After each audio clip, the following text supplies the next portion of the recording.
सियासत में मफादात का टकराव किसी के लिए नुकसानदेह और किसी के लिए फायदे का बाइस हो सकता है। तहरीक इंसाफ की यह हुकूमत बनी तो उसको एक कमज़ोर हुकूमत बताया गया, लेकिन वसाइल इनके पास मौजूद थे, फिर भी इनको शुरू से ही मसाइल का सामना रहा। वज़ीर आज़म इमरान खान की कभी पार्टी पर गिरफ्त कमज़ोर होती महसूस हुई, कभी पार्टी के मामलात उनके हाथ में दिखाई दिए और मफादात के लिए प्रेशर ग्रुप्स भी बनकर सामने आए। किसी को एनआरओ ना देने और कभी ब्लैकमेल ना होने वाले वजीर आजम अब ऐसा महसूस हो रहा है कि किसी हद तक ब्लैकमेल भी हो गए और नजरियात की कुर्बानी देने पर भी इस वक्त मजबूर हो रहे हैं। लेकिन इन सब के बावजूद भी उनके करीब तरीन दोस्त जहांगीर तरीन वजीर आजम से अब भी शिकवा कर रहे हैं और कह रहे हैं कि उन्हें यह उम्मीद थी कि अली जफर की जिम्मेदारी जो रिपोर्ट मनने की लगाई गई थी वो रिपोर्ट अभी तक मंजर आम पर नहीं आई। आज मई भी खत्म हो गया, आखिरी दिन आ गया, लेकिन अब तक उस रिपोर्ट का इंतजार ही किया जा रहा है। जहांगीर तरीन ने इससे मुतालिक क्या कहा, जरा ये सुनिए। खान साहब ने वादा किया कि ये एक आज़ाद पार्टी के रुकन को, सीनियर रुकन को लगाया जाएगा और उन्होंने अली जफर साहब का नाम लेके कहा कि ये अब तफ्तीश करेंगे, दोनों तरफ देखेंगे। हमें उम्मीद थी कि अभी तक उनकी रिपोर्ट मंजर आम पे आ जाएगी, मगर अभी तक नहीं आई। आज मई का आखिरी दिन है, उन्होंने कहा था कि मई के महीने में मैं रिपोर्ट पेश कर दूंगा। जहांगीर तरीन गुज़िश्ता दिनों में भी कई डायरेक्ट और इनडायरेक्ट वार्निंग्स हुकूमत को दे चुके हैं और इस बार रिपोर्ट डिले होने पर एक बार फिर वो हुकूमत को वार्न कर रहे हैं कि हमारे साथ सियासत ना की जाए, हमें इंसाफ दिया जाए। इमरान खान ने इंसाफ का वादा किया था, बहुत दिन गुजर गए, अब इंसाफ मिल जाना चाहिए। इससे मुतालिक क्या कहा उन्होंने, ये भी सुनिए। इंसाफ मांगने निकले थे, प्राइम मिनिस्टर साहब ने इंसाफ का वादा किया था और हमारी अब रिक्वेस्ट है कि बहुत दिन गुजर गए, अब इंसाफ मिल जाना चाहिए। हमारे साथ सियासत ना की जाए, हमारे साथ इंसाफ किया जाए।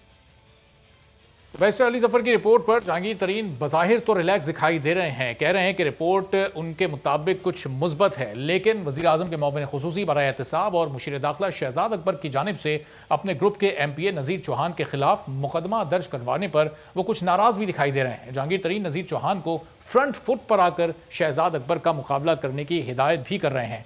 कह रहे हैं कि नज़ीर चौहान पर मुकदमा हुआ जिससे बात अब बिगड़ चुकी है। क्या कहा इस बारे में, ये भी सुन लीजिए, फिर गुफ्तगू का आगाज़ करते हैं। सारी बिगड़ी है जब नज़ीर चौहान के ऊपर एक FIR की गई है। उस FIR के बारे में नौमान साहब और बाकी हमारे जो दोस्त हैं वो सही मौके पे और सही वक्त पे बात करेंगे।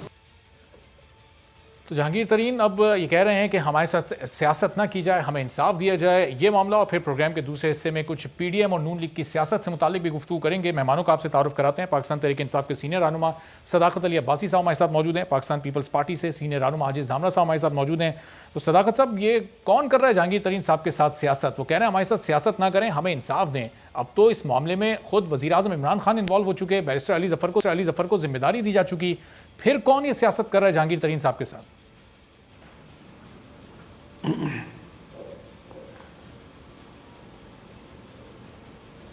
बहुत शुक्रिया जी, आपने अपने शो में बुलाया। तहरीक इंसाफ का बाकी जो सियासी पार्टियां हैं उनके से एक मुख्तलिफ एक अंदाज़ है। वो मुख्तलिफ अंदाज़ इस तरह है कि कभी भी किसी पे इल्ज़ाम लगा है, ख़ासकर करप्शन का, कोई भी रॉन्ग डूइंग का, तो वो ख़ुद अपनी ज़ाती हैसियत में जवाब देता है, वो गिले शिकवे भी करता है। कोई पार्टी का ओहदेदार, कोई हुकूमत का तर्जुमान उसका दिफा नहीं करता।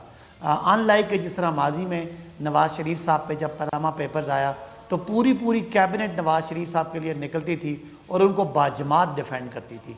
इस हवाले से जहांगीर तरीन साहब क्या कहते हैं, उनका ये अपना हक़ है, उनका ख्याल है कि ये जो कुछ हो रहा है ये उनके साथ नाइंसाफ़ी हो रही है, लिहाजा कुछ पार्लियामेंटेरियन भी समझते हैं कि नाइंसाफ़ी हो रही है। लेकिन मैं यहाँ जहांगीर तरीन साहब को ज़ाती तौर पर डिफेंड करने के लिए नहीं बैठा।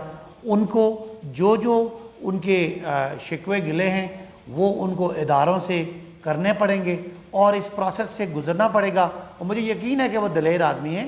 हमारी हुकूमत में अलीम खान ने ये प्रोसेस गुजारा, हमारी हुकूमत में सब्तैन खान ने ये प्रोसेस गुजारा, और लोगों पे भी जब इल्ज़ाम लगे तो उन्होंने इसको अपनी ज़ाती हैसियत में डिफेंड किया।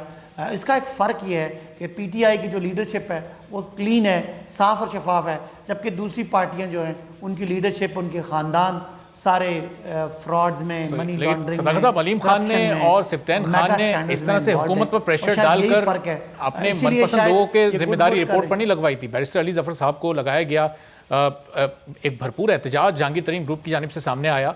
वो ग्रुप पाकिस्तान तहरीक इंसाफ से ही तो ताल्लुक़ रखता है। आप कह रहे हैं कि पार्टी में कोई इनको सपोर्ट नहीं करता, हमारी पार्टी पर जब किसी पर इल्ज़ाम लगता है तो ये 50, 52, 53 लोग तो उनके साथ मौजूद हैं ऑलरेडी उनकी सपोर्ट में।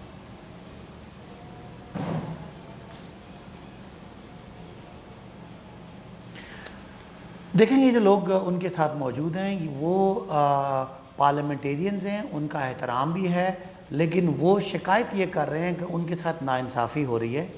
वो इस तरह जो हमारी हुकूमती मौक़िफ़ है उसके भी वो ख़िलाफ़ तनकीद कर रहे हैं। यही आपको समझ आ जानी चाहिए कि लोग अगर अपने लोग उठ के तनकीद कर रहे हैं तो इसका मतलब है एहतसाब जो है वो बेलाग हो रहा है। जहाँ तक उनका ये सवाल है कि जी उनके साथ नाइंसाफ़ी हो रहा है, इसको एड्रेस करना चाहिए। जहाँ तक अली ज़फ़र साहब की रिपोर्ट है वो एक पॉलिटिकल उनका सवाल है, उसका पॉलिटिकल जवाब है। FIA जो है वो अपना काम कर रहा है, लेकिन ये एक उनका इल्ज़ाम था कि FIA पे सियासी दबाव है और वो सियासी दबाव के बारे में FIA की रिपोर्ट उनको अली ज़फ़र साहब के ज़रिए शेयर होगी।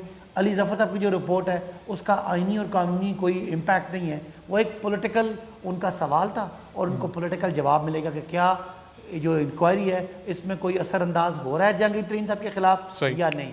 बाकी जो FIA की इंक्वायरी है वो अपना प्रोसेस जारी है, वो एक इदारे का काम है और उसमें अदालतों में जाना। लेकिन ये सवाल कि क्या जहांगीर खान तरीन साहब के ख़िलाफ़ कोई सियासी असर और रसूख कोई डाल रहा है, इसकी रिपोर्ट आनी है और मेरा ख्याल है ठीक है। चलें सदाकत साहब, ये रिपोर्ट से मुतालिक मैं आपसे ज़रा मजीद भी सवाल करता हूँ कि ये रिपोर्ट अभी जब मंजर आम पर नहीं आई तो फिर इससे मुतालिक सही और गलत होने की बात कैसे की जा रही है। मुख्तलिफ लोग दावे भी कर रहे हैं, लेकिन आज ज़ामरा साहब आप देखें कि किस तरह से गैर जानिबदार तहकीकात और ये एहतसाब कर रही है हुकूमत के उस अपनी पार्टी के हुकूमती जमात के सबसे ताकतवर रुकन ये कह रहे हैं कि मेरे खिलाफ ये सियासत की जा रही है, मेरे खिलाफ इंतकामी कार्रवाइयाँ की जा रही हैं। तो अब ये लग रहा है आपको कि वाकई ये सियासत हो रही है या फिर हुकूमत का एहतसाब बड़ा मजबूत है?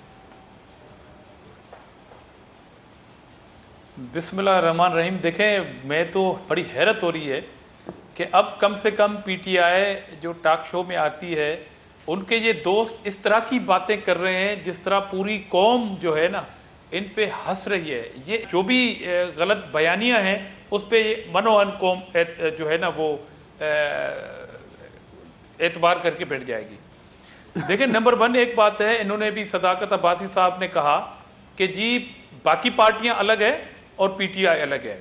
मैं इस बात पे इत्तेफाक करता हूं उनसे कि बाकी पार्टियां अलग और आपकी पार्टी अलग, क्योंकि आपकी पार्टी ने बाकी पार्टी 2 पार्टी निज़ाम के खिलाफ एक बीच का निज़ाम दिया और ये स्लोगन लगाया कि हम आएंगे तो ऐसा एहतसाब करेंगे कि अपने ही लोगों को नहीं छोड़ेंगे। दरअसल वो झूठ था। अब के इनका अमली इकदाम ये कह रहे हैं कि हम अपने लोगों को छोड़ेंगे, उनको कुछ नहीं कहेंगे।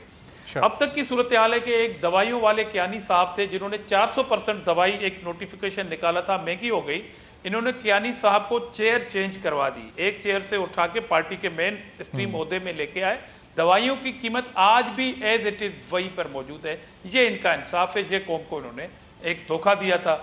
मैं आता हूं करंट, जो अभी आप जहांगीर तरीन साहब की बात करते हैं। मेरा ये सवाल है, पूरी कौम का ये सवाल है कि अली ज़फ़र साहब होते कौन हैं, प्राइम मिनिस्टर ऑफ पाकिस्तान होते कौन है, क्योंकि उन्होंने कौम से ये वादा किया था कि वो एहतसाब करेंगे। अब सो कॉल्ड एहतसाब क्या ये इजाजत देता है कि एक इदारा जो FIA है, 2 FIR कटी हुई है जहांगीर तरीन के खिलाफ, वो अंडर इन्वेस्टिगेशन है। उस दौरान आप अपनी पार्टी के हम ख्याल ग्रुप से मिलकर अपनी नाकामी का एतराफ कर रहे हैं प्राइम मिनिस्टर कि वो टिकट आपने इन्हीं MNMPS को दिए PTI के। जब उन्होंने ग्रुप बनाया तो आप मजबूर हो गए कि आप उनसे मिल रहे हैं क्योंकि आपको NRO देना था। जब एक शख्स के खिलाफ एक इदारे में 2 FIR कटी हुई हैं, वो अंडर इन्वेस्टिगेशन चल रही हैं, इस मुल्क में अदालतें भी हैं। अगर उनके साथ ज्यादती होती है, FIA करता, तो वो चले जाते अदालत में, चैलेंज कर देते। मगर प्राइम मिनिस्टर साहब कौन होते हैं कि उन्होंने अपनी पार्टी के एक सेनेटर को मुंतखब करके वो अंडर इन्वेस्टिगेशन जो डिपार्टमेंट एक कर रहा था सरकारी तौर पर। सब्सक्राइब करें और बेल दबाएं ताकि कोई खबर रह न जाए।